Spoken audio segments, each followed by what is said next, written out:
Saudações, queridos amigos! Hoje faremos uma viagem incrível às profundezas dos tempos, onde florestas, rios e rituais misteriosos criaram um mundo repleto de espíritos, deuses e lendas antigas. Um mundo onde o homem não existia separado da natureza, mas era parte dela. Convido vocês a mergulharem no mundo da mitologia e paganismo eslavos, para entender como nossos ancestrais viviam, do que tinham medo e o que veneravam.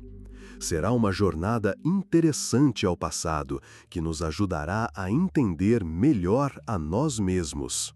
Quando falamos dos antigos eslavos, surge a imagem de um povo misterioso que vivia em meio a florestas sem fim e rios caudalosos. A natureza não apenas cercava o homem, mas era uma parte inseparável de sua existência. Ali, nesses lugares, eles encontravam os sinuosos leitos dos rios e as estrelas no céu noturno eram os sinais dos deuses. Os eslavos são um dos mais antigos grupos indo-europeus, tendo povoado o território da Europa Oriental ainda no primeiro milênio antes de Cristo.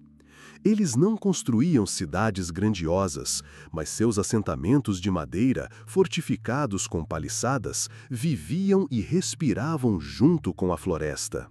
Sua vida transcorria em harmonia com a natureza.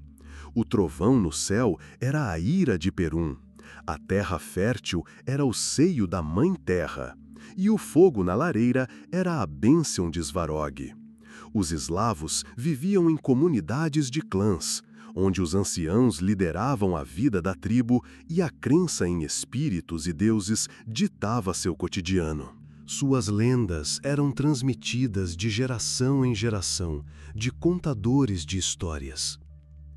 Os eslavos eram agricultores e pastores, sabendo que o dom da natureza exigia respeito. Seu panteão de deuses era repleto de figuras vibrantes e poderosas. Perun, o senhor dos raios; Veles, o patrono do gado e da magia; Dasdibog, que trazia luz e calor; e Arilo, que acendia a paixão primaveril da natureza. Muito do seu mundo se perdeu para nós, mas os ecos das antigas crenças permanecem em manuscritos antigos, descobertas arqueológicas e até mesmo no folclore. Crônicas antigas, escritas já na era cristã, preservam menções a rituais pagãos e deuses que nossos ancestrais adoravam. A crônica primária descreve como o príncipe Vladimir ergueu ídolos de Perun e outros deuses à beira do rio Dnieper. Mas não são apenas as fontes escritas que nos contam sobre este mundo. Arqueólogos encontram amuletos, facas de sacrifício, joias simbólicas com imagens do sol, pássaros, cobras, tudo aquilo que personificava a fé nas grandes forças da natureza. Mas, talvez, o legado mais vivo dos antigos eslavos seja o folclore. Contos do leste, que guia os viajantes pelas florestas; do domovoi, que protege o lar; das traiçoeiras sereias e de como não se deve assobiar em casa para não atrair desgraças. Estes não são apenas assustadores infantis, mas vestígios de mitologia antiga, adaptados aos novos tempos. Para um eslavo, o mundo não era algo sem alma, era vivo, permeado por espíritos e divindades. Cada lugar, seja uma casa, um campo, um rio ou uma floresta, tinha seu dono, e era preciso conviver com ele. A floresta respirava. Nela vivia o Leshy, poderoso e caprichoso, que comandava os animais. O rio corria sob o patrocínio do Vodianoi, caprichoso e misterioso. A casa não era apenas um abrigo. Nela habitava o domovoi, que podia tanto ajudar quanto prejudicar, se não fosse respeitado. A terra era sagrada, não podia ser perturbada em vão, e o sol era recebido como um deus vivo, alegrando-se com os novos dias. O paganismo é um modo de vida intrinsecamente ligado à natureza. As pessoas agradavam aos espíritos, realizavam festas que refletiam as crenças antigas. Na primavera, a juventude dançava em roda e fazia oferendas a Yarilo, invocando a fertilidade. No outono, agradeciam a Mokosh pela colheita, e no inverno recebiam colhada, celebrando o nascimento do novo sol. A magia era parte da vida cotidiana. Mulheres sussurravam encantamentos sobre a água, homens usavam amuletos, curandeiros tratavam com ervas, buscando ajuda de espíritos e ancestrais. Os eslavos acreditavam que não estavam sozinhos, que eram cercados por forças que não podiam ser ignoradas, mas apenas respeitadas e invocadas com habilidade. Imagine um carvalho enorme, cujas raízes mergulham fundo na terra. O tronco fica firme no mundo dos homens e o topo se perde nos céus. Para os antigos eslavos, essa não era apenas uma bela comparação, mas a própria essência da criação do universo, a árvore cósmica. Ela conectava 3 níveis de existência: Prav, Yav e Nav. Essa imagem não existia isolada da vida. Ela determinava os assuntos cotidianos, os rituais e até mesmo o destino. Cada um sabia que era parte de algo maior, e o mundo em que vivia estava longe de ser limitado ao que os olhos podiam ver. Lá em cima, em meio à luz radiante, estendia-se Prav, o reino dos deuses. Lá reinava Svarog, o grande ferreiro celestial, cujo martelo forjava a ordem, a lei inquebrantável do universo. Os deuses não podiam ser vistos, mas sua presença era sentida em cada dia. O homem podia pedir ajuda aos deuses, fazer oferendas a eles, mas violar a ordem estabelecida por eles significava condenar-se a desgraças. Onde os galhos da árvore cósmica se espalhavam, estendia-se Yav, o mundo onde viviam os humanos. Ali corriam rios impetuosos, campos verdejavam, erguiam-se casas onde o fogo crepitava nas lareiras. Era um mundo de trabalho, alegria, luta, nascimentos e mortes, onde os caminhos dos mortais se cruzavam. Yav nunca era estático. O homem vivia entre forças que ele nem sempre conseguia entender, mas sentia. O domovoi escondia coisas ou ajudava na economia doméstica, se fosse agradado. O Leshe podia levar os viajantes para a mata, se este não respeitasse a floresta. O Vodianoi saía do rio nas noites escuras para levar as almas para as profundezas. E às vezes era possível encontrar um estranho que desaparecia ao amanhecer, deixando apenas uma leve névoa. O mundo dos homens respirava junto com a natureza, respondendo aos seus ritmos. Na primavera, chegava a época de Yarilo, o jovem e apaixonado deus da exuberância primaveril. No outono, reinava majestosamente Mokosh, protegendo a colheita. No inverno, tudo desacelerava e a fronteira com o mundo espiritual se tornava mais tênue. Onde as raízes da árvore mergulham nas profundezas, estendia-se Nav, um mundo enigmático, oculto na escuridão. Ali ficavam as almas dos mortos, espíritos antigos, criaturas sobre as quais se contava em sussurros junto à fogueira. Lá reinava Veles, deus da sabedoria, da magia e patrono de tudo o que está oculto do olhar humano. Sua imagem era mutável, um velho de longa barba, uma fera poderosa, uma serpente retorcida. Ele era o guardião dos segredos e o rei do mundo dos mortos. Pela sabedoria, sempre se pagava um preço. Nave não era um lugar de esquecimento. Os ancestrais mortos não partiam para sempre. Eles podiam ajudar os vivos, enviar sinais ou aparecerem em sonhos. Mas Nave não abrigava apenas espíritos benevolentes. Ali nasciam os Upiri, capazes de retornar ao mundo dos vivos, entidades sombrias que se alimentavam dos medos das pessoas. Quando chegava o período de Sviatkii, as fronteiras entre Yav e Nav se tornavam mais tênues, as almas dos mortos retornavam às casas onde eram esperadas. Deixava-se comida na mesa, diziam-se palavras amáveis. Mas ao mesmo tempo, o mundo se enchia de perigo, espíritos malignos saíam para caçar. Por isso, na noite de coleada, acendiam-se fogueiras. Levavam-se o fogo ao redor das casas, cantando canções de proteção. Para o eslavo, não existiam fronteiras entre esses mundos. Ele vivia em Yav, seguia as leis de Prav e sabia que mais tarde estaria em Nav. Os deuses reinavam lá em cima, os espíritos viviam ao lado, os mortos observavam das sombras. Tudo estava conectado. Se o homem não honrava os deuses, sua vida ia torta. Se não respeitava os espíritos da casa, começavam as desgraças. Se esquecia os ancestrais, seu clã podia extinguir-se. A vida seguia o ritmo do universo. Rituais, festas e encantamentos, tudo isso era o fio condutor entre os três mundos. No princípio, não havia sol, nem terra, nem água, apenas um vazio infinito, ilimitado, repleto de força primordial. Foi um tempo em que nem mesmo a noite e o dia existiam ainda, e a própria noção de vida era apenas um desígnio adormecido.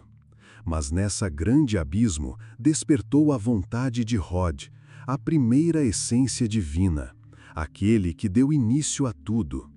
Ele não se parecia com um homem, não conhecia nem carne nem limites. Hod era o sopro da criação, a própria força que fez o nada se transformar em tudo. Primeiro, ele separou a luz e a escuridão. Antes, elas existiam como um único aglomerado, entrelaçadas uma na outra. Mas Hod rompeu seus abraços, permitindo que o mundo ganhasse um superior e um inferior, dia e noite, vida e morte. Assim surgiu a primeira fronteira, que a separou. Em seguida, ele criou a primeira água, o começo de todos os rios, mares e oceanos. A água era viva, corria no vazio, girava, espirrava, mas lhe faltava uma base. Então, Hod despertou a primeira terra. Ela emergiu das profundezas, empurrando a água para os lados, ganhando solidez e forma. Mas isso não foi suficiente. O mundo não tinha sopro, permanecia frio e imóvel. Então, Hod criou o céu, estendendo-o sobre a terra como uma tenda imensa para abrigar toda a vida. Assim, surgiram as primeiras fronteiras da criação. Quando tudo estava pronto, Hod gerou os deuses, para que cada um deles preenchesse o mundo criado com seu sentido. Em seguida, surgiram o fogo e a água, elementos opostos, mas inseparáveis. Assim como antes Hod separou a luz e a escuridão, agora ele equilibrou essas forças, dando a cada uma delas seu lugar. Mas este mundo ainda não tinha ordem, faltava-lhe forma, força, leis. Então, a vontade de Hod deu lugar a Svarog. Svarog foi o primeiro a pegar o martelo e bater no metal primordial.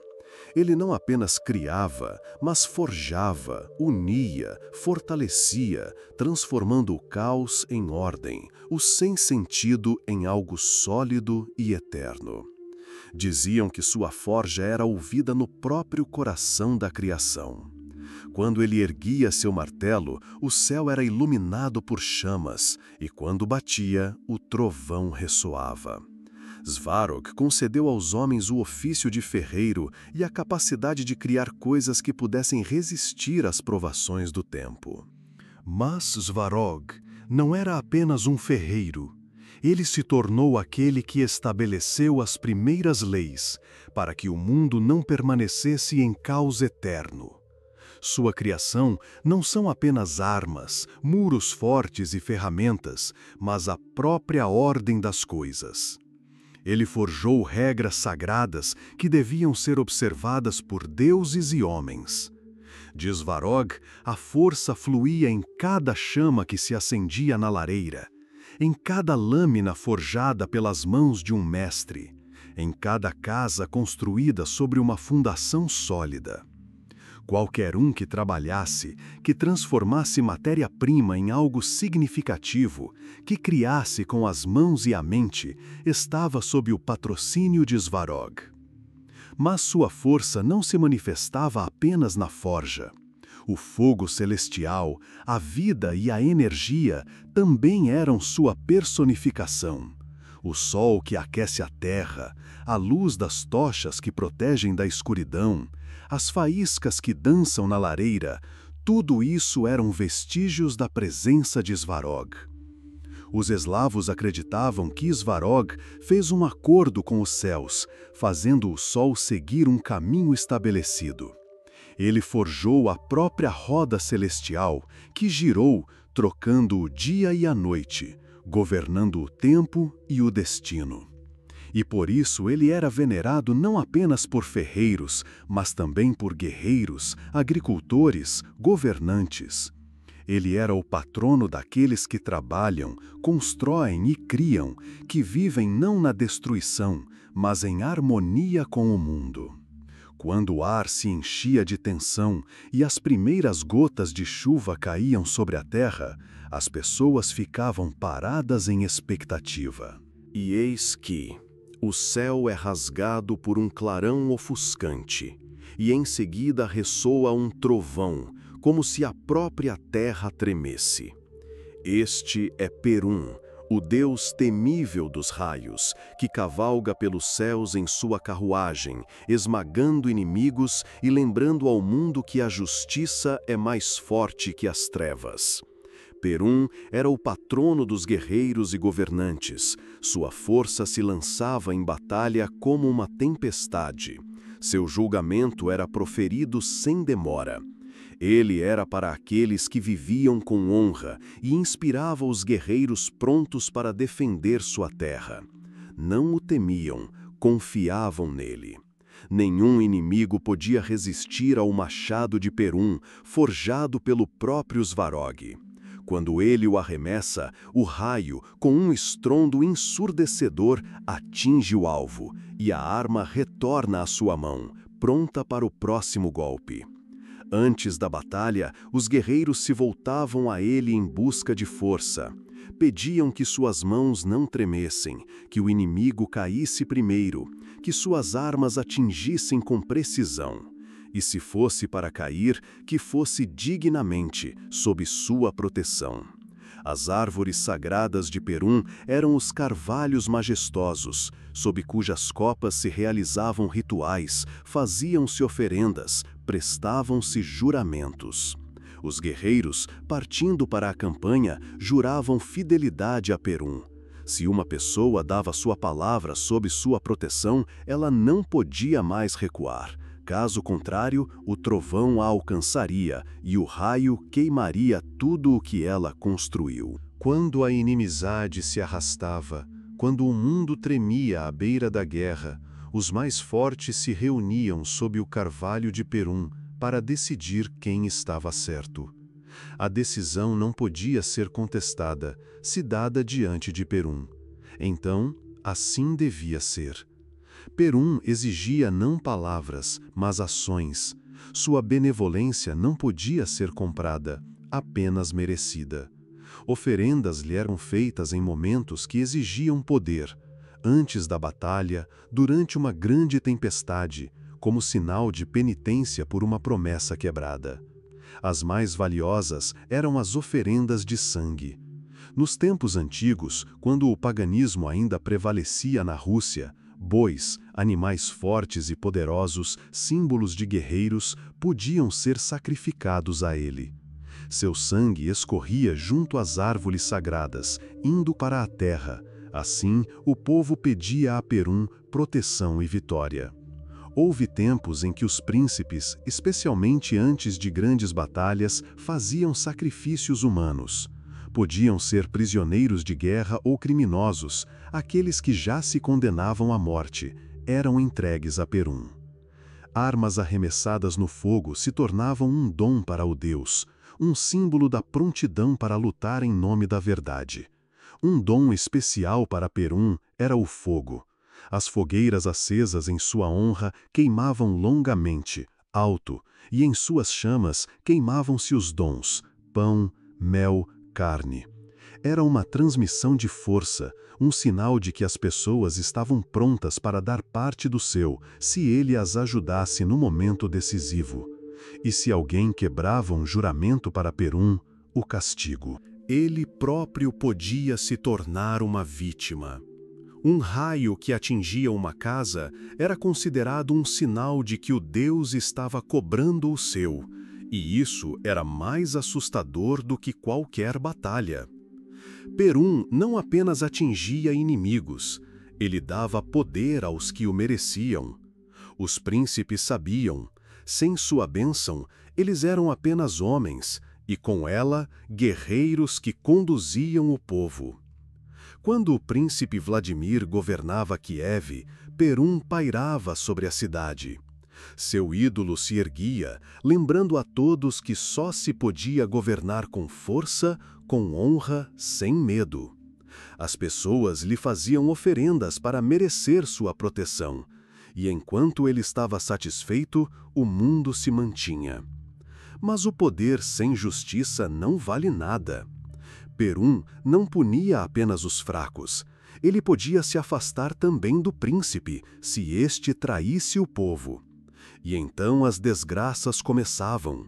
O trovão ressoava sobre as fortalezas, os raios atingiam as torres, os guerreiros perdiam a força e os inimigos se levantavam. Quando uma tempestade irrompia sobre a terra, quando o trovão fendia a escuridão, era Perun realizando seu julgamento. Mas quando a chuva cessava e a terra se enchia de vida, o gado saía para pastar, os rios voltavam a correr calmos e os mercadores retornavam com comércio bem-sucedido, era então Veles.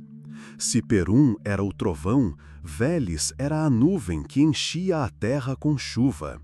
Se Perun era a espada, Veles era a palavra que persuadia o inimigo antes que o sangue fosse derramado. Se Perun governava os céus, Veles governava os segredos subterrâneos, ocultos dos olhos mortais.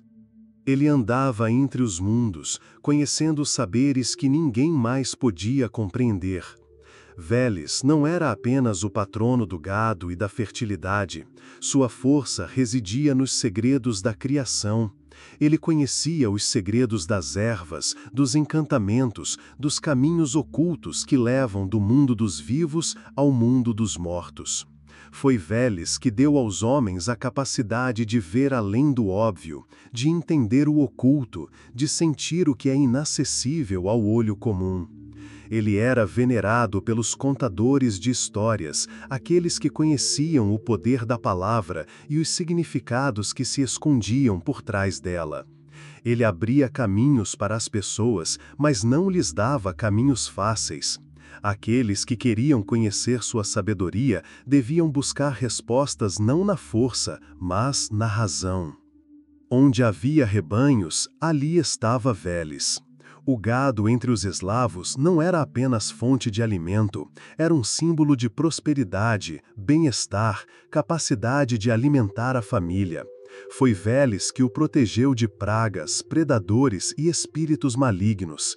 Para obter sua proteção, faziam-lhe oferendas, leite, mel, lã. Comerciantes e mercadores também conheciam seu nome. Ele era o deus dos bons negócios, do engano e da astúcia, se isso fosse para o bem. Veles podia levar uma pessoa à riqueza, mas também tirar tudo dela, se esta fosse gananciosa e indigna. Mas o principal que definia Veles era sua eterna disputa com Perun. O céu, Veles, a terra e o mundo subterrâneo. Perun mantinha a ordem. Veles gerava o caos, através do qual nascia a sabedoria. Perum castigava com a espada. Veles ensinava através de provações. Os eslavos diziam que durante a tempestade, Perum perseguia Veles, atingindo-o com raios, pois este escondia a riqueza. Mas Veles não tinha medo. Ele se escondia nas raízes das árvores, nas profundezas dos rios, entre os animais e sempre retornava. Era uma luta eterna, mas não uma batalha de inimigos. Era uma dança de duas forças, sem as quais o mundo não podia existir. Aquele que buscava o caminho da força seguia Perum. Aquele que buscava o caminho do conhecimento seguia Veles. Mas se uma pessoa quisesse entender toda a essência da vida, aprendia a ouvir ambos. Quando os primeiros raios de sol tocavam a terra, derretendo a neve, despertava Dazhbog. Ele não era apenas o sol ou a luz, mas a própria vida que corria na terra, nas árvores, nos campos. Tudo o que crescia, amadurecia, dava frutos, era o seu dom. Ele era chamado de benfeitor, aquele que trazia chuva aos campos, abundância aos celeiros, força às mãos. Ele brilhava igualmente para todos, para os justos e os pecadores, para os pobres e os ricos. Mas sua bênção só era recebida por aqueles que sabiam trabalhar, que respeitavam a terra, que não tiravam mais do que davam. Dazhbog a cada dia subia em sua carruagem celestial e levava a luz através da noite.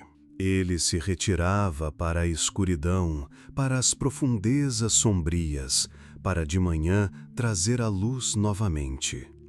E a cada dia as pessoas o agradeciam pelo novo amanhecer. Dazhbog não era apenas um doador de vida, mas também patrono dos príncipes. Sua luz significava destino, força, lei. O príncipe que recebia a bênção de Dazhbog governava com justiça, prosperidade, longevidade. Seu símbolo, o círculo solar, um símbolo da vitória sobre a escuridão, um símbolo do movimento eterno da vida. Diziam que os descendentes dos príncipes eram filhos de Dazhbog, nascidos sob sua luz. Aqueles que viviam sob seu teto não conheciam a necessidade, pois o sol lhes dava tudo. Mas o sol nem sempre era gentil. Quando as pessoas esqueciam quem lhes dava calor, quando começavam a ser gananciosas, quando tiravam da terra mais do que podiam devolver, Dazhbog podia se tornar implacável, pois a força exige respeito. Se Dazhbog era a luz calma e majestosa que dava calor, então Yarilo era o sol da primavera, quente, apaixonado, imparável. Ele vinha quando a terra ainda dormia, quando o inverno congelava os rios e a despertava, derretendo o gelo, provocando o crescimento e a floração. Yarilo, o jovem Deus, o Deus da primavera. Sua vinda era celebrada ruidosamente, recebida com danças em roda, saltos, fogo. Ele trazia não apenas fertilidade aos campos, mas também paixão aos homens. Na primavera, não apenas a terra florescia, mas também os corações. Ele era inquieto, selvagem, desenfreado. Ninguém podia deter o fluxo da primavera, assim como ninguém podia conter Yarilo. Sua energia fluía nas seivas das árvores, no sangue das pessoas, no sopro quente da terra, que despertava de seu sono invernal. Yarilo era venerado na primavera, quando se começava a semear os campos. Faziam-lhe festas com canções, saltos sobre fogueiras, corridas na relva da manhã. Seu símbolo, uma coroa de flores silvestres, um cavalo branco e uma tocha acesa. Uma das festas mais brilhantes era o Dia de Yarilo, celebrado no final da primavera, no período em que o sol ganhava força. Faziam uma procissão em homenagem a Arilo, dançavam em roda, as moças teciam coroas, os rapazes cavalgavam, personificando a energia frenética da primavera. A festa era acompanhada por alegres celebrações, risos, cantos. As pessoas se despediam da primavera para receber o verão quente. Com Yarilo estavam associados também os presságios. Se em seu dia o tempo estava claro e ensolarado, o ano prometia ser de boa colheita. Se de repente chovesse, isso era considerado uma bênção que prometia fertilidade. As moças que corriam descalças na relva ao amanhecer acreditavam que isso lhes traria beleza e saúde. Mas ele também tinha seu lado sombrio. Ele vinha ao mundo jovem, cheio de força, mas não ficava por muito tempo. O verão trazia maturidade, o outono, definhamento. Ele desaparecia para renascer na primavera. Quando as nuvens se juntavam sobre os campos, preparando-se para derramar a tão esperada chuva, quando nas mãos da tecelã a linha se acomodava e em casa soavam as canções de ninar, ali estava Mokos. Ela caminhava pela terra silenciosamente, mas tudo o que vivia sentia sua presença. Mokos era a mãe da fertilidade, a patrona das mulheres, a fiandeira dos destinos. Suas mãos se entrelaçavam. Ela não era cruel, mas era justa. Quem trabalhava e honrava a terra, a ela dava força. Quem devastava, humilhava, destruía, ficava sem sua bênção. Mokos era amada por todos que conheciam o valor do trabalho. Ela era a senhora dos campos, dos rios, dos prados, aquela que dava a colheita e protegia contra a má colheita. No outono, quando os grãos eram colhidos, levavam-lhe os primeiros feixes, gratidão pela generosidade da terra. Na primavera, antes do plantio, as mulheres imploravam a ela por fertilidade, para que o centeio crescesse denso, para que o trigo sarraceno florescesse, para que a chuva viesse a tempo. Seu símbolo era a água, viva, doadora de vida, portadora do destino. Lavar-se com água de nascente no dia dedicado a Mokos significava purificar-se, aproximar-se de sua proteção. Acreditava-se que em cada fonte, em cada córrego, vivia sua força. As mulheres a chamavam de Mãe Mokos. Ela ajudava as parturientes, protegia contra desgraças, ensinava os segredos do artesanato e do ofício. As moças as pediam a ela um bom casamento, as esposas, felicidade no lar, as viúvas, proteção. Em cada fio fiado pelas mãos de uma mulher havia sua bênção. Não se filava por acaso, acreditava-se que o fio do destino passava pelas mãos de Mokosh. Se ele fosse liso, então a vida seguiria tranquila, se com nós, espere provações. Seu dia era celebrado no outono, após a conclusão da colheita. Neste dia, as mulheres não trabalhavam, não fiavam, para não emaranhar o destino. Deixavam-lhe em dádiva leite, grãos, mel, tudo o que a terra dava. Acreditava-se que à noite, antes da festa, não se devia deixar as rodas de fiar desarrumadas, senão a própria Mokosh viria e emaranharia os fios. Se chovesse no dia de Mokosh, o ano seria de boa colheita. Se amanhã começasse com uma névoa espessa, isso era um sinal de sua presença, uma promessa de proteção e prosperidade. Quando a brisa primaveril corria pelos campos floridos, quando os amantes se encontravam sob o céu estrelado, quando em casa soava o riso infantil, ali estava Lada. Ela chegava suavemente, como um raio de sol gentil, uma onda suave de um mar quente. Lada, a deusa do amor, do casamento, da maternidade, a guardiã do lar e da paz. Seu nome era conhecido por todas as mulheres, suas bênçãos eram esperadas pelas moças antes do casamento.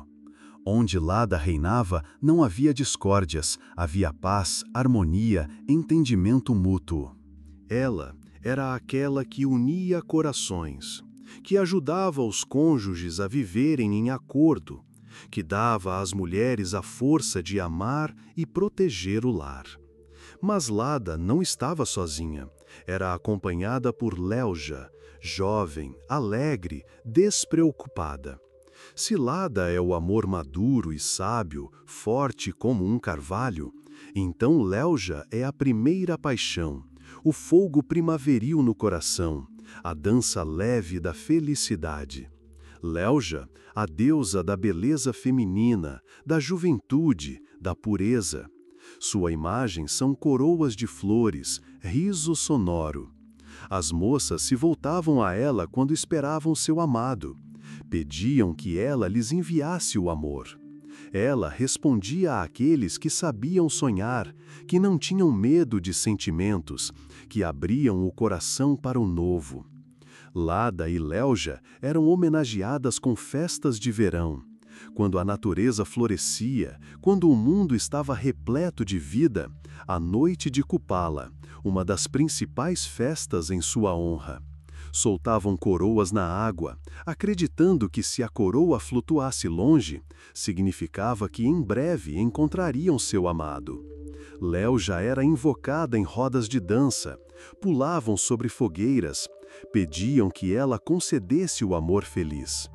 Os jovens brincavam de esconde-esconde, simbolizando a busca por um par, e as fogueiras teimavam a noite toda, iluminando os rostos daqueles que buscavam sua felicidade.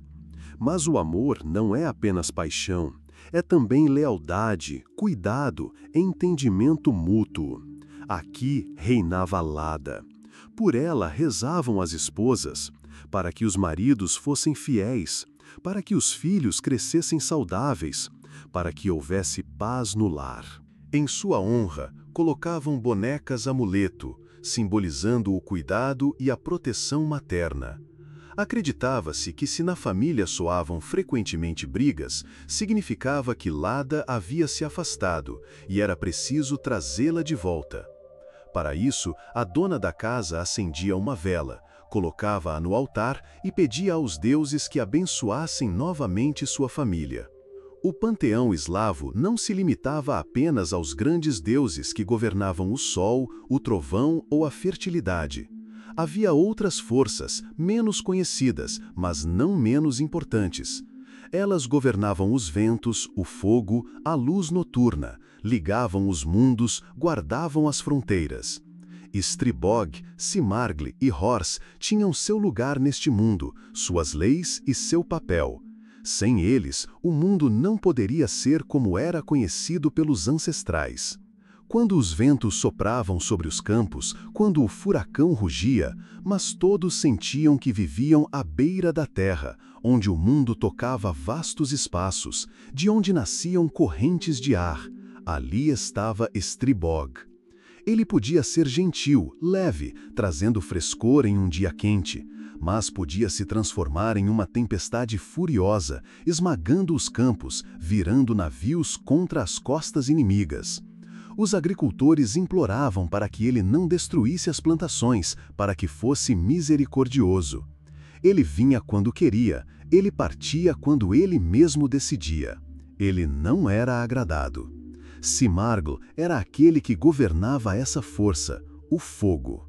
Ele era representado como um cão de fogo, alado, uma criatura capaz de trazer luz e calor, mas em fúria se transformava em chama, queimando tudo em seu caminho. Ele guardava as fronteiras entre os mundos, ficava no limiar de Yav e Nav. Era aquele que não permitia que as forças sombrias penetrassem onde não deveriam estar. Acreditava-se que Simargl era o protetor da lareira, o guardião do fogo, que não podia ser apagado sem respeito.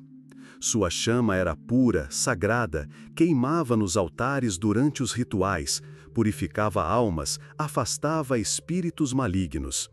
Mas se alguém enfurecia Simargl, o fogo podia se transformar em maldição. Casas ardiam, florestas viravam cinzas, plantações eram destruídas. Por isso, as pessoas jogavam grãos de sacrifício, mel, pedaços de pão no fogo, tudo o que lembrava a vida que ele podia proteger ou destruir. Se Dazd-Bog governava à luz do dia, então Horus era sua sombra noturna. Ele não brilhava tão intensamente, não aquecia a terra, mas iluminava o caminho daqueles que não temiam a noite. Diziam que ele rolava sua carruagem prateada pelos céus, gerando a escuridão, não permitindo que ela engolisse o mundo. Sua luz era profética nos corações de poetas, viajantes, magos, que buscavam respostas não no visível, mas no oculto. Horus era o deus do conhecimento, dos mistérios, das transições entre os mundos. Quando a noite envolvia a terra e as sombras se estendiam em silhuetas longas, era a hora dele. Ele não trazia sinais abertos, não dava força aos guerreiros, mas seu sussurro era ouvido por aqueles que buscavam sabedoria nas estrelas. Vento, fogo, luar. Sem eles, o mundo não existiria. Eles não governavam os destinos humanos, mas davam aos homens provações, testavam sua resiliência, ajudavam aqueles que sabiam sentir sua força. Stribog dava caminho aos viajantes, Simarglo protegia o lar e a vida. Horus guiava na estrada noturna aqueles que não tinham medo de olhar para o desconhecido. No cotidiano, em cada canto da natureza, em cada casa, em cada rio ou campo, viviam espíritos, criaturas imperceptíveis, mas sempre presentes. Eles podiam não ser vistos, mas sua influência era sentida em todos os lugares. Podiam ajudar, se fossem respeitados, mas podiam também se enfurecer, se fossem esquecidos ou tentados a enganar. Eles eram os guardiões do mundo, mantendo sua ordem. Alguns eram amigáveis, outros caprichosos, mas cada um tinha seu poder sobre uma certa parte da vida humana. Cada casa tinha seu domovoi, um espírito guardião que zelava pela ordem, protegia o lar e cuidava dos moradores. Ele não era apenas um convidado invisível, mas parte da família, seu protetor secreto. Acreditava-se que o domovoi vivia atrás da lareira, sobre o piso ou no vestíbulo, observando o comportamento dos donos. Se no lar reinasse a harmonia, se as pessoas se respeitassem e trabalhassem, o domovoi ajudava, protegia contra desgraças, indicava à dona de casa onde encontrar um objeto perdido, alertava sobre um infortúnio. Mas se na casa começassem brigas, desonestidade, desordem, o domovoi podia ficar zangado. Então ele fazia barulho à noite, escondia coisas, assustava os moradores.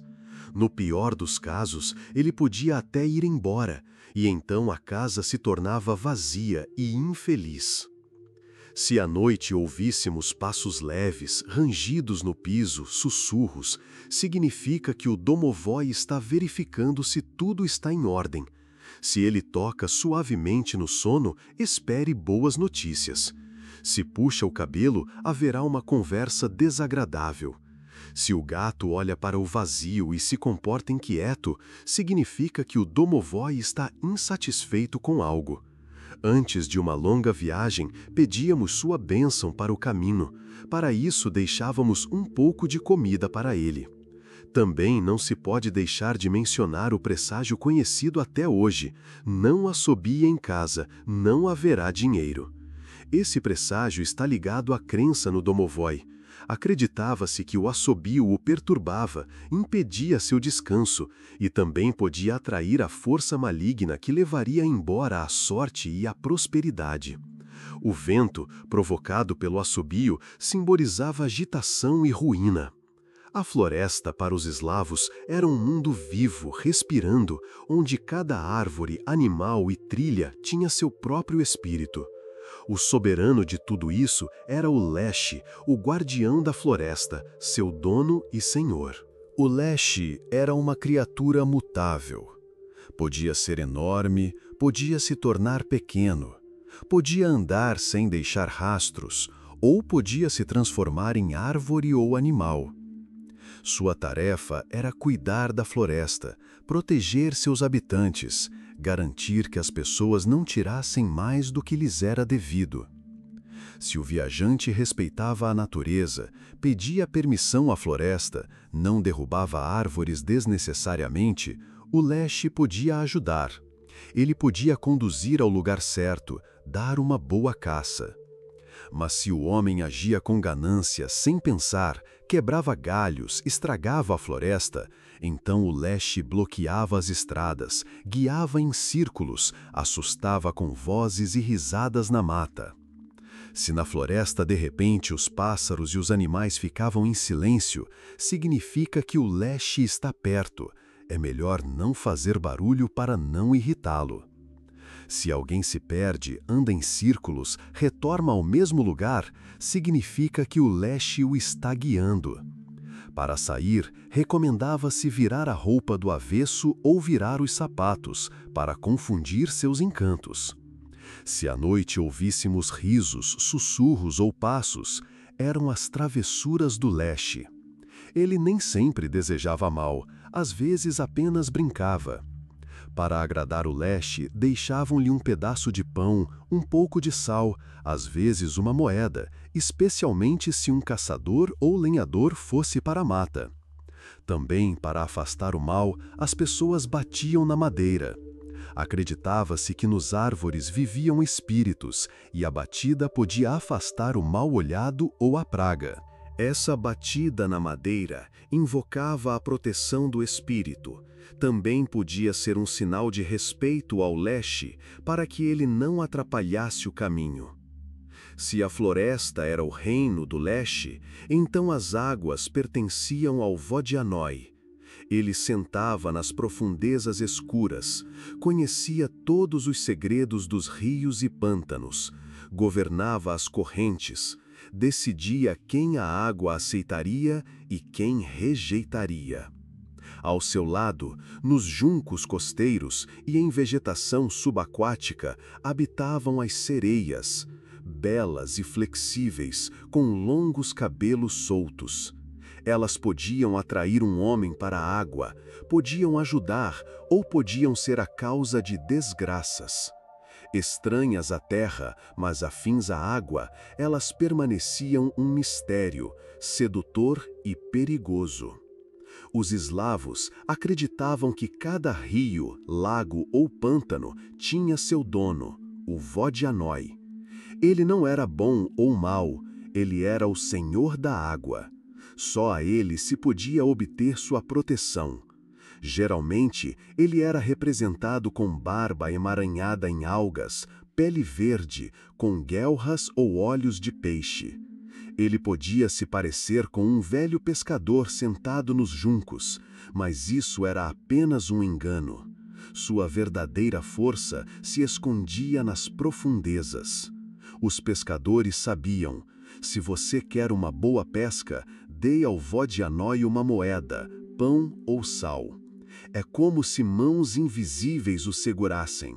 É melhor não o enfurecer, mas fazer uma oferenda. Mas o pior que o Vodianói podia fazer era arrastar uma pessoa para um redemoinho. Diziam que ele gostava de sair da água à noite e procurar uma nova alma, afogar viajantes descuidados, levá-los para seu reino subaquático.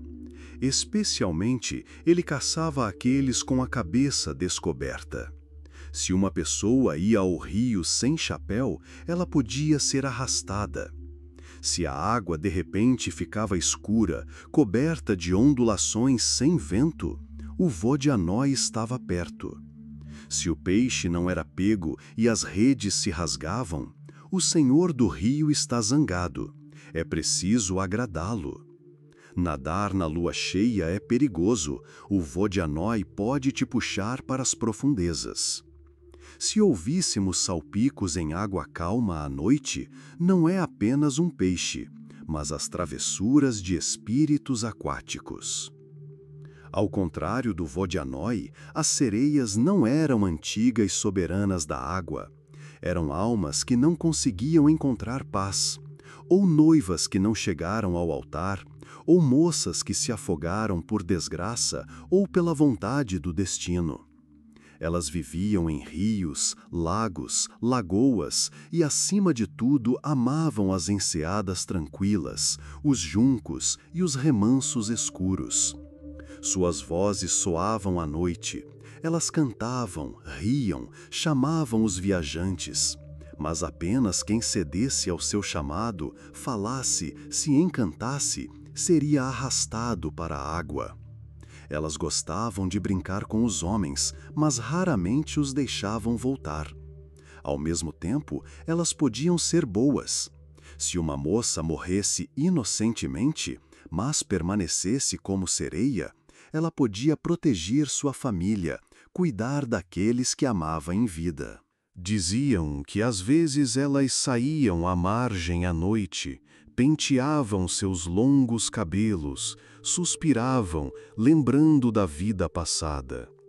Os rios e lagos dos eslavos respiravam, viviam, tinham seu próprio caráter, e se o homem soubesse conviver com os espíritos da água, ele poderia encontrar proteção, sorte e paz. Mas se esquecesse que era apenas um hóspede em seu mundo, ele podia ser arrastado. E mesmo hoje, ao ficar à beira de um rio em uma manhã nebulosa, pode-se captar o sussurro das ondas. Talvez seja apenas o vento? Ou talvez o Vodianói chame para si aqueles que vieram à água, mas não voltaram. Se em casa soavam sons estranhos à noite, se objetos desapareciam e apareciam nos lugares mais inesperados, se uma galinha de repente botava um ovo preto, diziam que uma Kikimora havia se instalado na casa. A Kikimora não é uma convidada bem-vinda, uma sombra escura entre os espíritos domésticos. Ela podia ser o espírito de uma alma inquieta, vinha à casa onde havia caos, pobreza e brigas. Ela se escondia nos cantos escuros, corria pelo chão à noite, sussurrava algo no ouvido dos que dormiam. Se em casa se ouviam vozes abafadas, rangidos de passos, como se alguém invisível estivesse andando, é o sinal dela. Ela não destruía, mas podia estragar a lã, emaranhar os fios, atrapalhar o trabalho. Mas se tratada corretamente, ela podia ser expulsa. Era preciso arrumar a casa, espalhar artemísia, ler encantamentos e bater 3 vezes no limiar dizendo: para onde à noite, para lá você. Se a Kikimora permanecesse, significava que algo aprendia na casa, e os donos deveriam pensar que segredo eles mesmos escondiam de si. O banho para os eslavos era um lugar especial, era ao mesmo tempo sagrado e perigoso. Nele limpavam o corpo e a alma. Mas era nele que o homem se tornava vulnerável, tirava a roupa, ficava consigo mesmo. E acima de tudo isso reinava o Bannik. Ele não era um espírito gentil. O Bannik podia assustar, queimar e expulsar quem se comportasse desrespeitosamente.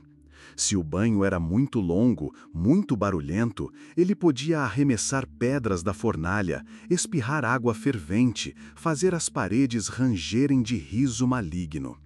Diziam que se o Bannik tocasse em uma pessoa com a mão fria e escorregadia, isso era um sinal de desgraça. Se o vapor de repente se tornasse denso como leite, significa que ele está insatisfeito. Por isso, no banho, sempre se deixava uma guloseima para ele, um pedaço de pão, sal, às vezes cinzas, para que ele não se enfurecesse. Mas o Bannik também podia prever o futuro. As moças adivinhávamos o destino, expondo os seios diante da fornalha e perguntando: o que devo esperar? Se o espírito tocasse com a palma quente, espere felicidade. Se fria, prepare-se para a infelicidade. Mas era especialmente perigoso ir ao banho durante os Fiatki, um período especial de festas de inverno, quando as fronteiras entre os mundos se tornavam mais tênues. Nesses dias, do Natal à Epifania, o tempo em que as forças malignas saíam, diziam que o Bannik, nesses dias, se tornava especialmente mau. Se alguém ousasse tomar banho à noite, podia ver no vapor não apenas sombras, mas o próprio destino ou até mesmo a própria morte. Fora de casa reinava o Dvorovoi. Ele era menos conhecido que o Domovoi, mas desempenhava um papel não menos importante. Ele cuidava do gado, dos cavalos, do pátio, e se houvesse boa relação com ele, o gado era saudável, a colheita abundante, a fazenda forte. O Dvorovoi era representado como um homem forte e atarracado, o guardião da ordem doméstica. Se ele estava satisfeito, podia-se ouvir à noite ele andando pelo pátio, verificando os portões, acariciando os cavalos. Mas se o dono tratava o gado cruelmente, não cuidava do pátio, o Dvorovoi podia se enfurecer. Então começavam doenças no gado, manqueira em cavalos e vacas. Especialmente ele não gostava de pastores preguiçosos. Podia emaranhar as rédeas, assustar os cavalos, fazer os bezerros balirem loucamente. Para agradar o Dvorovoi, deixavam-lhe uma tigela de leite ou um pedaço de pão em um canto escuro do celeiro. E se alguém se mudasse para um novo lugar, o chamavam consigo para que ele protegesse a fazenda adiante. À noite, quando o vento batia nas persianas, quando nas florestas soavam gritos terríveis, quando as sombras dançavam nas paredes, as pessoas sabiam. Não era apenas uma coincidência. Nos cantos escuros do mundo viviam forças que não podiam ser nomeadas, forças que se alimentavam do medo e da fraqueza. Elas não apenas existiam em mitos, elas eram temidas, sentidas. Afinal, basta um passo em falso, uma violação da lei, uma perda de cautela. Os eslavos acreditavam que os demônios eram descendentes da escuridão, espíritos que tentam, empurram para más ações, sussurram pensamentos maus. Eles viviam nos cantos escuros e nos vestíbulos empoeirados, mas especialmente gostavam de se esconder na cabeça das pessoas, em suas dúvidas, medos e fraquezas. Diziam que os demônios possuíam pessoas, impulsionando-as à embriaguez e a maus comportamentos. Se uma pessoa ri estranhamente sem motivo ou cai em fúria, significa que um demônio já está em seu ombro e sussurra em seu ouvido. Especialmente temiam os demônios negros, criaturas que causavam desgraças, arruinavam colheitas e traziam pragas. Eles eram invocados por bruxos, mas os próprios demônios não obedeciam a ninguém. Se fossem enfurecidos, podiam arruinar até seu próprio mestre. Diziam que a melhor maneira de se livrar de um demônio é o riso. Se uma pessoa não sucumbia ao medo, se ria na cara da força maligna, os demônios perdiam o poder sobre ela. Mas o principal, não escutar seus sussurros, não lhes dar entrada na mente. Se os demônios eram criaturas de caos, então os Upiri eram aqueles que já foram humanos, mas não deixaram este mundo. Os eslavos acreditavam que nem toda morte era o fim. Aquele que foi amaldiçoado, morreu com pecado, cometeu suicídio ou não recebeu o devido ritual de sepultamento, podia não ir para o mundo dos mortos. Tais almas permaneciam entre os mundos, mas não como espíritos, mas como Upiri. Eles não ficavam quietos em seus túmulos.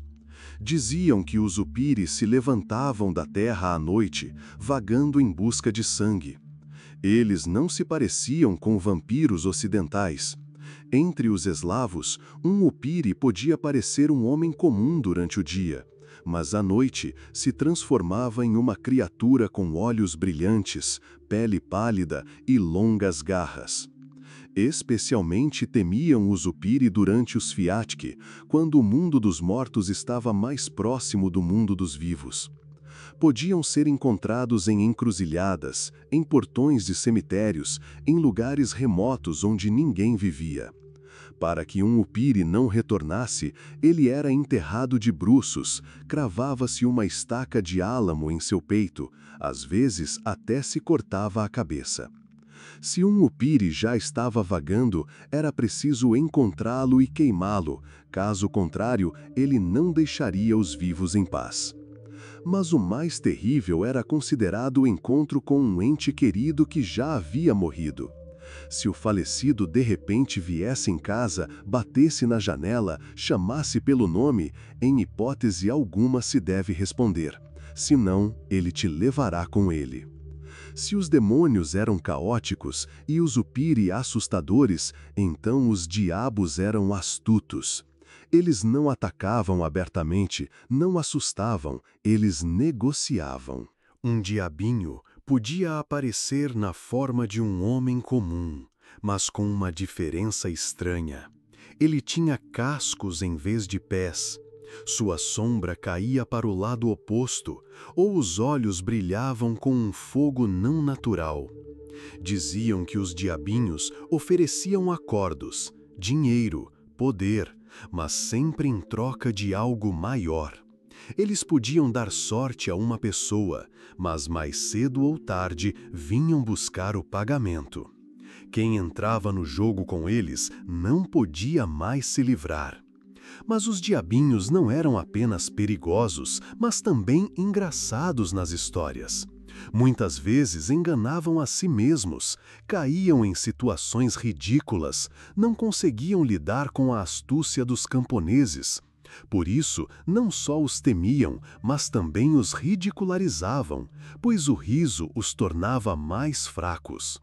Os eslavos sabiam: se você tem medo, você é vulnerável. É por isso que não se lutava diretamente contra as forças malignas, mas as contornava com inteligência.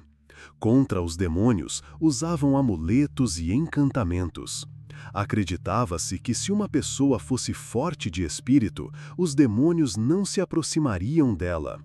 Contra os upiris, era preciso usar álamo, fogo e orações. Eles eram temidos, mas sabiam que mais cedo ou tarde poderiam ser detidos. Os diabinhos e outros demônios podiam ser enganados. Se uma pessoa não cedia a eles, eles perdiam o poder sobre ela. Mas o principal, não deixar o medo entrar no coração, pois os demônios e a escuridão são fortes onde a própria pessoa não acredita em si mesma. E mesmo hoje, em uma noite escura, quando um galho seco range na floresta e o vento traz sons estranhos, algo dentro de nós nos diz: é melhor não olhar para trás.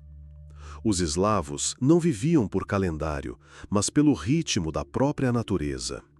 Observavam como o sol subia mais alto ou mais baixo, como o dia substituía a noite, como o inverno cedia à primavera. Eles não apenas esperavam as mudanças, mas as celebravam, recebiam com canções, fogueiras, iguarias e rituais, para não apenas viver a vida, mas caminhar em sintonia com seu eterno ciclo. Acreditavam que tudo no mundo estava interligado: o homem, os animais, os espíritos, os deuses e até mesmo o próprio tempo. O ano não passava por números, mas por eventos vivos. O nascimento do sol, a chegada da primavera, o auge do verão, a colheita, a primeira neve. Cada uma dessas etapas era marcada por rituais que ajudavam a manter a harmonia do mundo. Um dos conceitos mais importantes era o círculo anual, a representação do ciclo eterno de vida e natureza, que passava por 4 pontos principais, conectando o homem ao universo. e cada um desses pontos era celebrado com grandes festas. A noite mais longa, o solstício de inverno, quando parece que a escuridão vence, mas é exatamente nesse momento que nasce a nova luz. Assim os eslavos viam a festa de colheita, o tempo em que o velho sol morre e o novo nasce, para a cada dia se tornar mais forte. Era uma festa de renovação, esperança e início do novo ano. As pessoas acreditavam que nesses dias as fronteiras entre os mundos se abriam, forças boas e más espreitavam. Para se proteger e atrair sorte, realizavam festividades, fogueiras, iguarias e cantos de colhada. Colhada, um dos rituais mais antigos. A juventude se vestia com máscaras de animais, espíritos e criaturas, ia de casa em casa cantando canções e pedindo iguarias. Recusar-se a dar iguarias aos colhadovxiks era impossível, acreditava-se que isso traria desgraça por todo o ano. Para afastar as forças malignas, penduravam crânios de animais nas portas, assim como ramos de sorveira, uma árvore considerada protetora. Às vezes, colocavam brasas da fogueira festiva no limiar, para que o mal não pudesse cruzar a fronteira da casa. Acendiam-se fogos sagrados, tochas, velas e fogueiras, simbolizando o novo sol, que a cada dia brilhava mais forte. Em alguns lugares, queimavam uma roda de madeira, o símbolo do sol que rola pelo céu. Nesta noite, adivinhava-se, previam o futuro, faziam desejos. As moças colocavam um pente sobre o travesseiro para ver o futuro noivo, e as donas de casa olhavam para o fogo, tentando adivinhar como seria o próximo ano. Colhada não é apenas uma festa, mas um momento em que todo o mundo se renova, quando até mesmo as forças mais sombrias não podem deter o sol que está prestes a nascer. Mas o inverno não se entrega facilmente. Antes de partir, ele mostra sua força mais uma vez com geadas, ventos e neves. Mas as pessoas sabiam. A primavera já está perto. Só falta acordá-la, chamá-la, dar-lhe caminho. Maslenitsa, uma festa barulhenta, vibrante, alegre, repleta de comida, rituais e despedida do frio. É um rito de transição entre dois mundos, o mundo do frio e da escuridão e o mundo do calor e do sol. O principal símbolo de Maslenitsa são as panquecas. Elas são redondas, douradas, quentes, como o próprio sol.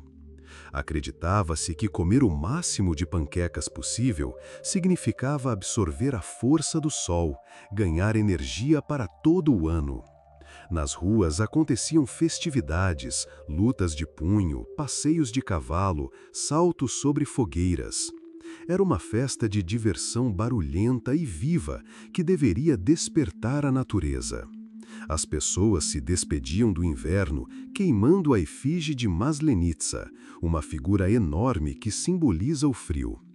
Mas Maslenitsa é também tempo de purificação. No último dia da festa, as pessoas pediam perdão umas às outras, para entrar no novo ano sem mágoas e o peso do passado. Diziam que se no domingo de perdão não se pedir perdão, as mágoas se arrastarão por todo o ano, atrapalhando a vida. Após Maslenitsa, começava uma nova etapa do ano, tempo de primavera, despertar, purificação. O inverno partia, mas permanecia na memória como uma força que era respeitada, mas não temida. O verão para os eslavos era tempo de força. A natureza entrava em seu auge, o sol subia mais alto no ano, a terra se enchia de calor e os rios chamavam para si. Neste momento, na noite mais curta do ano, o mundo revelava seus segredos. Assim nascia a festa de Kupala, noite de fogo, água, amor e magia antiga. A festa de Kupala tem suas raízes em tempos antigos e está ligada à veneração das forças da natureza. Sua origem é associada ao mito de Kupala e Kostroma, irmão e irmã, separados pelo destino. Dizem que eles, sem saber de seu parentesco, se apaixonaram. Mas ao saberem a verdade, Kostroma se jogou no rio e se transformou em sereia, e Kupala a seguiu. Assim, seus nomes permaneceram na memória popular, e em sua honra surgiu a festa, simbolizando a união de água e fogo, amor e tragédia, vida e morte. Essa festa é um hino à natureza, e o mundo se enche de magia. As pessoas acreditavam que na noite de Kupala se podia saber o destino, purificar-se de desgraças, atrair felicidade e até mesmo ver o que normalmente está oculto aos olhos. Nesta noite, organizavam fogueiras, sobre as quais pulavam, acreditando que o fogo queimava doenças e infortúnios. Se jovens pulavam sobre a fogueira de mãos dadas e seus dedos não se separavam, considerava-se que estariam juntos para sempre. A água nesta noite também adquiria força. Com ela se lavavam para manter a beleza e a saúde. E as moças soltavam coroas, com velas pelos rios, observando para onde a corrente as levava. Se a coroa flutuava longe e reta, isso prometia um destino feliz. Se girava no lugar, era preciso esperar provações. E se afundava, era considerado um mau presságio. Mas o ritual mais misterioso era a busca pela flor de samambaia. Segundo a lenda, uma vez por ano, na noite mais curta, a samambaia floresce com uma flor de fogo. Quem a encontrasse obteria grandes conhecimentos, seria capaz de entender a linguagem dos animais e até mesmo ver o futuro. Mas diziam que a samambaia é protegida por forças malignas e apenas o escolhido estava destinado a encontrá-la e retornar.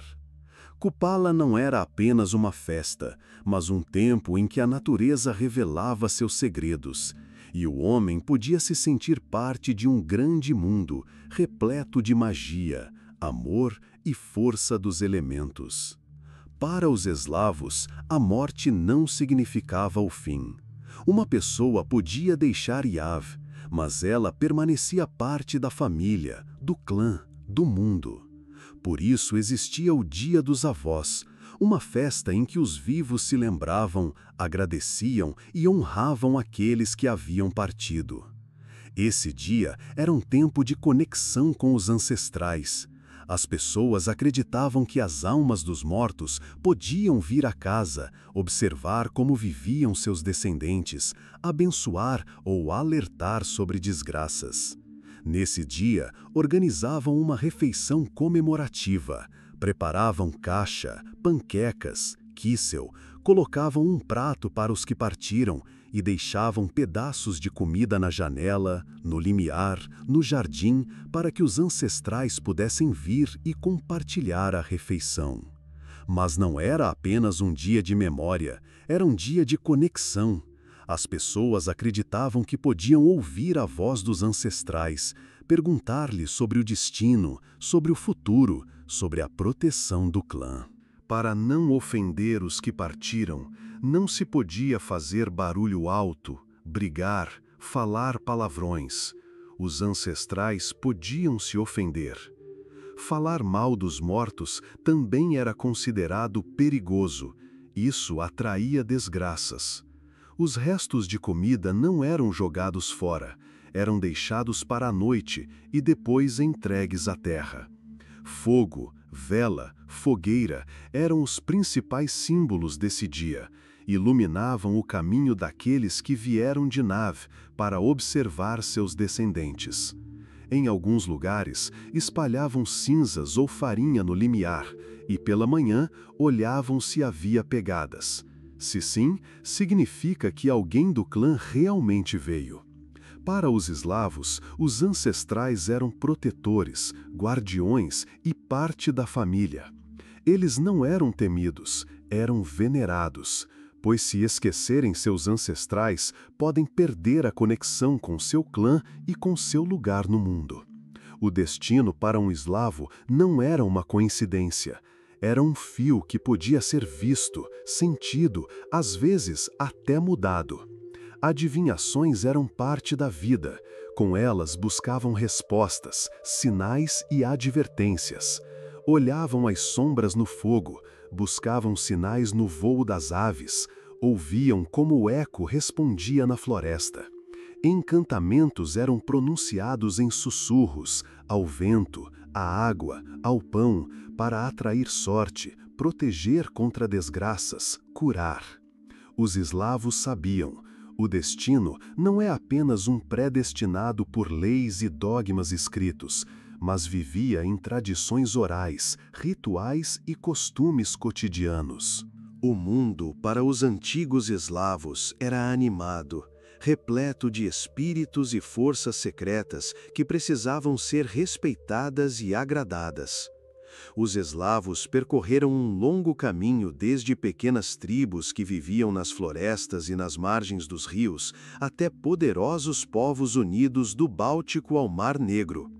Sua religião evoluiu junto com eles, adaptando-se a novas condições, influências e desafios do tempo.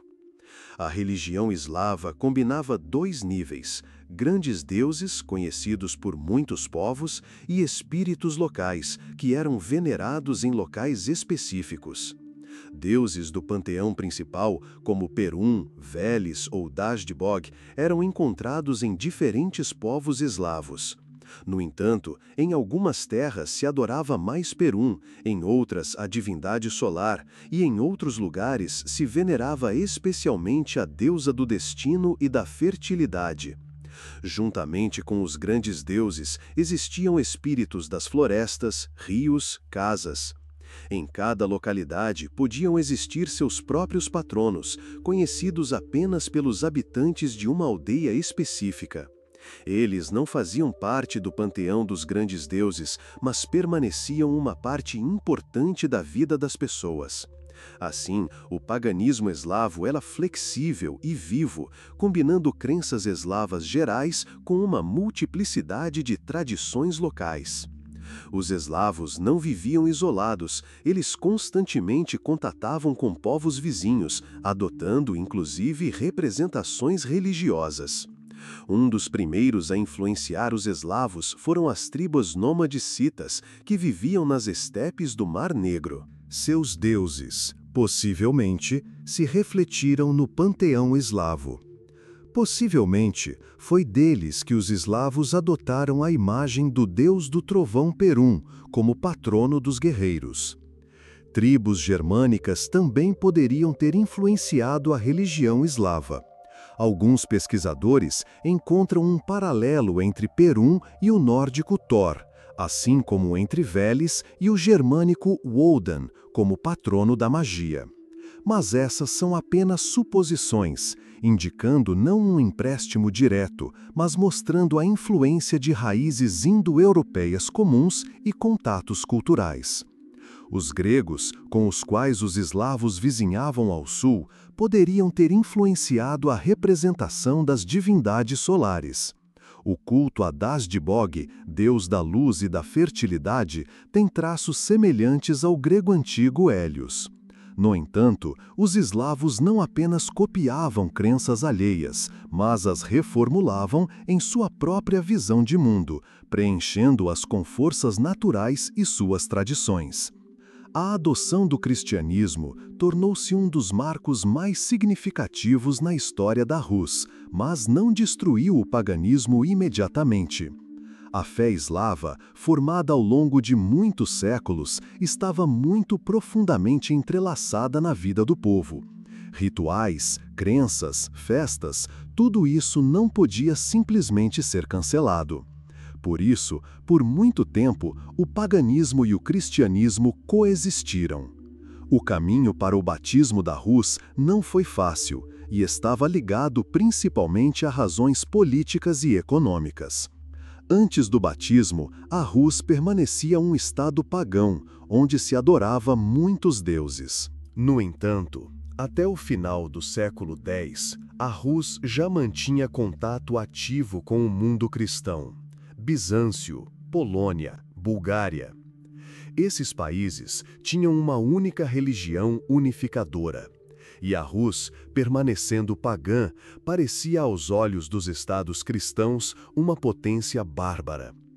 O príncipe Vladimir, que governava em Kiev, entendia que para fortalecer seu poder, ele precisava unir terras dispersas. O paganismo era muito heterogêneo. Em cada região podiam ser cultuados deuses diferentes, diferentes tradições. Era necessária uma única ideologia para todos os povos. Mas a escolha da religião não era apenas um assunto interno. Vladimir conduzia uma política externa ativa e buscava aliados. Segundo a lenda, ele considerou várias opções: o Islã, o judaísmo, o cristianismo ocidental e o cristianismo bizantino ortodoxo. O Islã foi rejeitado devido à proibição do vinho, o que, segundo o príncipe, era inaceitável para os russos. O judaísmo não atraía, pois não tinha um centro político forte. O cristianismo ocidental parecia muito estranho. E a Bizâncio, a potência mais rica da época, oferecia não apenas religião, mas também uma poderosa aliança política. Vladimir escolheu o cristianismo ortodoxo, e essa escolha foi reforçada por um casamento dinástico. Ele tomou como esposa a princesa bizantina Ana. Isso aumentou significativamente o status da Rus na Europa. Estabeleceu laços estreitos com a Bizâncio e abriu as portas para a interação cultural e econômica. Após isso, começou o batismo da Rus. Em Kiev, as pessoas foram batizadas em massa no rio Dnieper, e depois o processo se espalhou por todo o país. Mas, apesar da adoção oficial do cristianismo, o paganismo não desapareceu. O cristianismo não pôde substituir o paganismo instantaneamente, que por séculos foi parte da vida do povo. As pessoas não podiam simplesmente abandonar os deuses que seus ancestrais veneravam.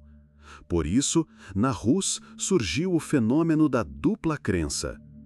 Templos pagãos eram destruídos, ídolos e sacerdotes, assim como partidários do paganismo, eram perseguidos. Muitos foram queimados e, em seu lugar, construíam-se igrejas cristãs. No entanto, apesar da resistência, o cristianismo gradualmente se espalhava. Nas aldeias e vilarejos, longe dos grandes centros, as tradições pagãs se preservavam especialmente por muito tempo. As pessoas não abandonavam seus rituais, apenas os combinavam com a nova fé. A Igreja, percebendo a impossibilidade de erradicar completamente as antigas tradições, foi pelo caminho de adaptar os rituais pagãos às festas cristãs. Muitas celebrações pagãs receberam um novo significado cristão. Além disso, mesmo após o batismo, as pessoas continuavam a buscar ajuda não apenas aos santos, mas também a videntes, curandeiros, bruxos. Encantamentos, rituais, magia popular sobreviveram, embora a Igreja oficialmente condenasse tais práticas. Com o tempo, a cristianização tornou-se mais branda. Em vez de erradicar violentamente as antigas crenças, os padres começaram a pregar entre o povo, gradualmente substituindo as antigas representações por novas imagens. Os espíritos pagãos que os eslavos adoravam passaram a ser vistos como forças malignas, subordinadas ao diabo. Quando o cristianismo chegou à Rus, os antigos deuses não desapareceram da memória popular. Eles continuaram a viver em contos, rituais e crenças, mas gradualmente suas imagens começaram a mudar. A nova fé não apenas rejeitou os antigos deuses, mas os dotou de novas características, tornando-os parte da visão de mundo cristã. Perum, o temível soberano do trovão e da guerra, não foi completamente esquecido. Ele se transformou no profeta Elias, que, segundo a tradição cristã, cavalga pelos céus em uma carruagem de fogo e governa os raios. Perum foi aceito como um santo cristão. Em sua imagem, as pessoas continuaram a ver o poder de Perum. Um destino completamente diferente aguardava Veles, o deus do gado, da riqueza e da sabedoria, que também era considerado o senhor do mundo pós-morte. Na representação cristã, ele se tornou muito parecido com o diabo. Sua ligação com a magia, o conhecimento dos segredos e o princípio animal o tornou uma figura hostil aos olhos da Igreja. Veles se transformou em um demônio com chifres, que tenta as pessoas e tenta desviá-las do caminho. Outros deuses simplesmente desapareceram, dissolvendo-se em contos populares. Stribog, o soberano dos ventos, cedeu seu lugar a santos sem rosto, e Dasdibog, a divindade solar, gradualmente se fundiu com a imagem de Deus Pai. Mas seu nome permaneceu em provérbios e crenças populares. Assim, a fé cristã, para se fortalecer, não apenas renunciou aos deuses pagãos, mas os mudou, transformando-os em novos personagens da visão de mundo religiosa. Embora a Igreja tenha se esforçado para substituir completamente a antiga fé, o povo não podia simplesmente abandonar os feriados, rituais e costumes habituais. Por isso, as tradições pagãs não desapareceram, elas mudaram, mas continuaram a existir em uma nova forma.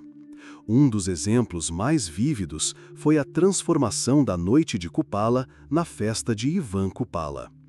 Nos tempos pré-cristãos, essa noite era considerada um tempo de magia especial. Água e fogo purificavam, espíritos podiam revelar segredos, e as moças adivinhávamos o futuro noivo.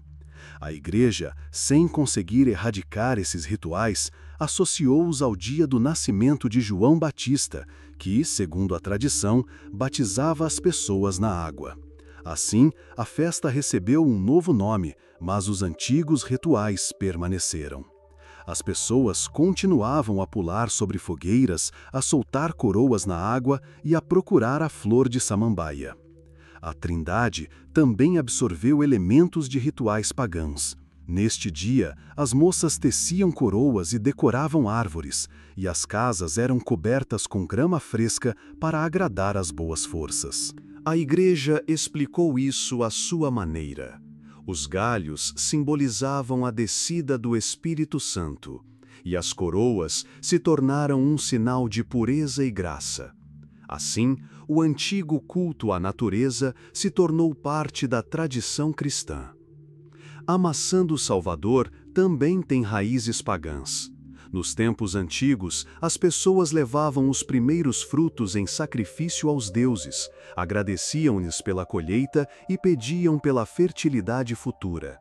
O cristianismo substituiu esse ritual pela bênção de maçãs na Igreja, mas o próprio ritual permaneceu o mesmo. As pessoas continuavam a perceber esse dia como um tempo de gratidão à natureza. A cristianização da Rus não destruiu o paganismo, apenas mudou sua aparência. As antigas crenças continuaram a viver na cultura popular, fundindo-se com a nova religião e criando uma combinação única de dogmas cristãos e tradições antigas. Mesmo após séculos, em rituais, crenças e festas, pode-se ver os ecos daqueles tempos, quando os eslavos adoravam seus deuses e sentiam sua força em tudo o que os cercava. Obrigado por assistirem a esta história até o fim. Espero que ela tenha ajudado vocês a entender melhor como o cristianismo e o paganismo se entrelaçaram, deixando em nossa cultura rastros da antiga fé. Façam suas perguntas nos comentários e até a próxima em novas histórias.